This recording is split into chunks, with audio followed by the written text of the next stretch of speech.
আমরা যেখানে দেখছেন আমরা দাঁড়িয়ে রয়েছি সেখানে কিন্তু জল আর জল, অর্থাৎ রেমালের যে দাপট কলকাতা জুড়ে, কলকাতা শহর জুড়ে দেখা গিয়েছিল গতকাল রাতে, গভীর রাত থেকে যে দাপট শুরু হয়েছিল তা কিন্তু এখনো শেষ হয়নি। এখনো শহর কলকাতায় রীতিমতো চলছে ঝিরঝিরে বৃষ্টি, এবং শহর কলকাতার একাধিক জায়গাতে জল জমে রয়েছে এখনো পর্যন্ত। সেন্ট্রাল অ্যাভিনিউতে শুধু নয়, সেন্ট্রাল অ্যাভিনিউ থেকে শুরু করে শিয়ালদা স্টেশনের আশপাশ থেকে শুরু করে শরৎ বোস রোড, ক্যামাক স্ট্রিট সহ দক্ষিণ কলকাতা, উত্তর কলকাতার একাধিক এলাকা এখনো পর্যন্ত জলমগ্ন। রোডের জলের যে স্রোত, সে স্রোত যে বয়ে যাচ্ছে, এবং পুরসভার তরফ থেকে যে বারবার করে ম্যানুয়ালের ঢাকনা খুলে দিয়ে জল নিকাশির যে ব্যবস্থা করা হচ্ছে, তা সত্ত্বেও যেহেতু অনবরত বৃষ্টি চলছে কলকাতা শহর জুড়ে, সেহেতু বিভিন্ন জায়গাতে এখনো কিন্তু জল জমে রয়েছে। এবং এই মুহূর্তে আবহাওয়া দপ্তর থেকে যে সমস্ত আপডেট দেওয়া হচ্ছে, সেই সমস্ত আপডেট আমরা আপনাদের জানিয়ে রাখবো এক ঝলক। ইতিমধ্যেই আলিপুর আবহাওয়া দপ্তর থেকে বলা হচ্ছে যে বৃষ্টি আজকে চলছে, অর্থাৎ সোমবার সকাল থেকে রেমালের পর যে বৃষ্টি চলছে, রেমালের সঙ্গে সঙ্গে যে বৃষ্টি চলছে, সেই বৃষ্টি কিন্তু ইতিমধ্যেই আরও সারাদিন চলবে। অর্থাৎ সোমবার এই বৃষ্টি থামার কোনো রকম লক্ষণ নেই। শুধু এই বৃষ্টির সতর্কতা কলকাতা নয়, কলকাতা সহ দক্ষিণবঙ্গের একাধিক জেলা, যেমন উত্তর 24 পরগনা, দক্ষিণ 24 পরগনা, হুগলি, হাওড়া, বর্ধমান, পূর্ব বর্ধমান থেকে শুরু করে এবং যে বীরভূম পর্যন্ত অতি ভারী এবং ভারী বৃষ্টির সতর্কতা দেওয়া হয়েছে। ইতিমধ্যেই কিন্তু যে লাল সতর্কতা জারি করা হয়েছিল রবিবার থেকে রেমালের জন্য, সেই সতর্কতা খানিকটা শিথিল করেছে আলিপুর আবহাওয়া দপ্তর। তাদের শেষ দেওয়া আপডেট অনুযায়ী ইতিমধ্যে সেই সতর্কতা কিন্তু কমলা সতর্কতা দেওয়া হয়েছে, অর্থাৎ দক্ষিণবঙ্গের একাধিক জেলা, বিশেষ করে দক্ষিণ 24 পরগনা, উত্তর 24 পরগনা এবং হাওড়া, হুগলি, এই সমস্ত জেলাগুলিতে ইতিমধ্যেই কমলা সতর্কতার কথা বলেছে আলিপুর আবহাওয়া দপ্তর। ওয়ার্নিং আছে আজকে আপনার হেভি টু ভেরি হেভি রেনফলের ওয়ার্নিং আছে এই সিস্টেমের জন্যেই। উত্তর এবং দক্ষিণ 24 পরগনা, হাওড়া, হুগলি, কলকাতা, নদিয়া, মুর্শিদাবাদ, মালদা, সাউথ দিনাজপুর, কোচবিহার, আলিপুরদুয়ার এবং জলপাইগুড়িতে, এগুলিতে সব কিন্তু অরেঞ্জ সতর্কবার্তা দেওয়া হয়েছে। হলুদ সতর্কবার্তা দেওয়া হয়েছে আপনার হেভি রেনের, সেগুলো হচ্ছে east West Medinipur, east Bardhaman, Birbhum, Darjeeling এবং কালিম্পং।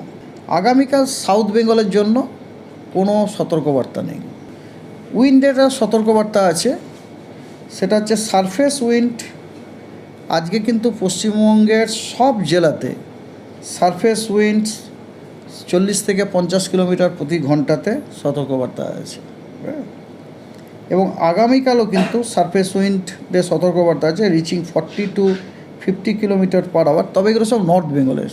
আগামীকাল কিন্তু সাউথ বেঙ্গলে কোনো আপনার উইন্ডেরও সতর্কবার্তা নেই।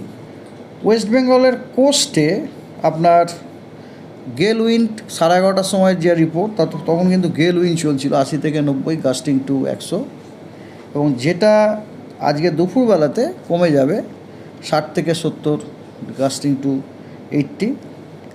এবং আপনার তারপরে স্কোয়ারলি উইন্ড 50 থেকে 60 কিলোমিটার, 70 কিলোমিটার স্কোয়ার আপনার গাস্টিং টিল 27 মে ইভিনিং, মানে আজকে ইভিনিং পর্যন্ত। কালকে নর্থ বেঙ্গলের সবকটি জেলাতে ওয়াইড স্প্রেড, সাউথ বেঙ্গলের সবকটি জেলাতে স্ক্যাটার্ড।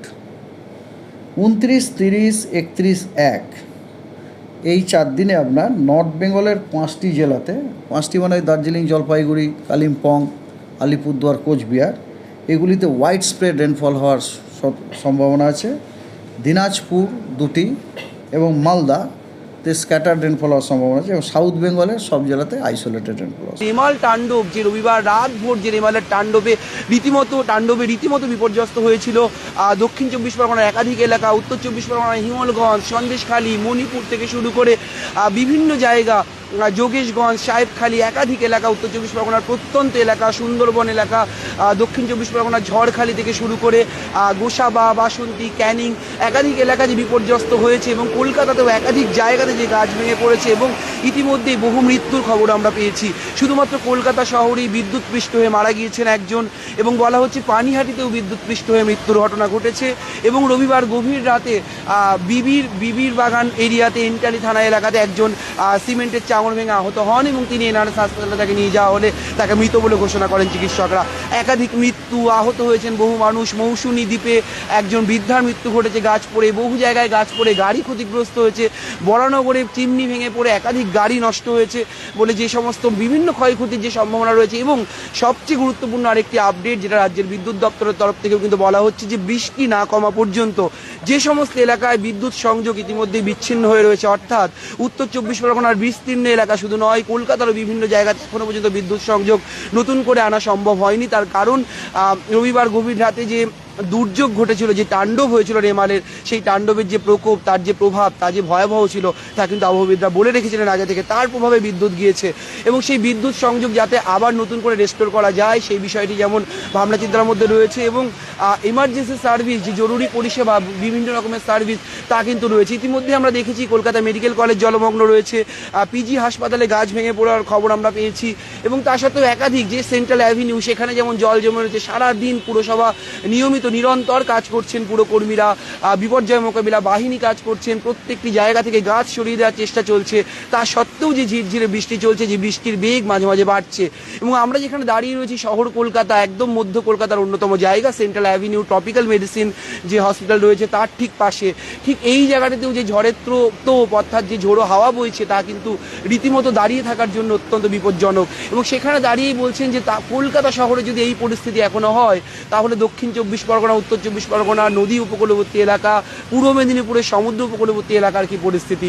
এবং সেই কারণেই আবহাওয়া দপ্তর থেকে বারবার বলা হচ্ছে যে সমস্ত সতর্কবার্তা দেওয়া ছিল তা কিন্তু এখনো পর্যন্ত বহাল থাকছে। এবং আবার আপনাদের একদম শেষ মুহূর্তে আরেকটি আপডেট জানিয়ে রাখি, ইতিমধ্যে আগামীকাল উত্তরবঙ্গে যে বৃষ্টির সম্ভাবনার কথা বলছেন আবহাওয়াবিদরা, আলিপুর আবহাওয়া দপ্তর বলছে যে উত্তরবঙ্গে বৃষ্টির সম্ভাবনা রয়েছে।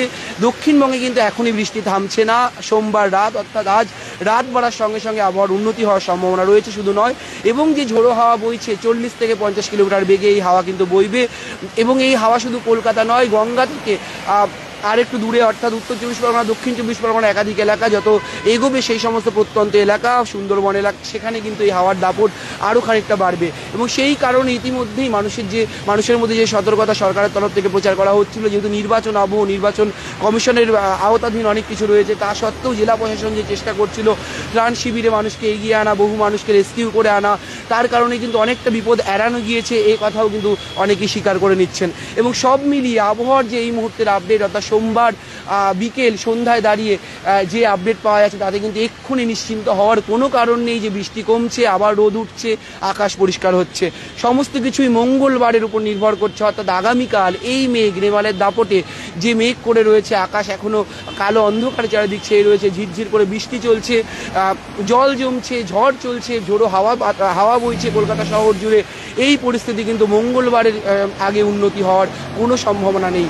এবং সেই সম্ভাবনার কথা মাথায় রেখে আবহাওয়াবিদরা বলছেন যে আজ সোমবার খুব প্রয়োজন ছাড়া রাস্তায় বেরোনোর দিকে তারা নিষেধাজ্ঞা জারি করছেন। এবং তারা বলছেন যে আবহাওয়াবিদরা বলছেন, বিশেষজ্ঞরা বলছেন যে আজ খুব একটা বাইরে না বেরোনোই ভালো। তার কারণ জল যেমন জমে রয়েছে তাতে যেমন নানান রকম বিদ্যুৎস্পৃষ্ট হওয়ার সম্ভাবনা যেমন থাকে, নানান রকম দুর্ঘটনার সম্ভাবনা যেমন থাকে, তেমনই যে বৃষ্টির জন্য কমলা সতর্কতা, লাল সতর্কতা থেকে কমলা সতর্কতায় নেমেছে আলিপুর আবহাওয়া দপ্তর, সেই পরিস্থিতির মধ্যেও যাতে কোনো রকম বিপজ্জনক পরিস্থিতি আরও তৈরি না হয় এই বিষয়ে কিন্তু সতর্ক থাকতে বলছেন আলিপুর আবহাওয়া দপ্তরের আবহাওয়াবিদরা।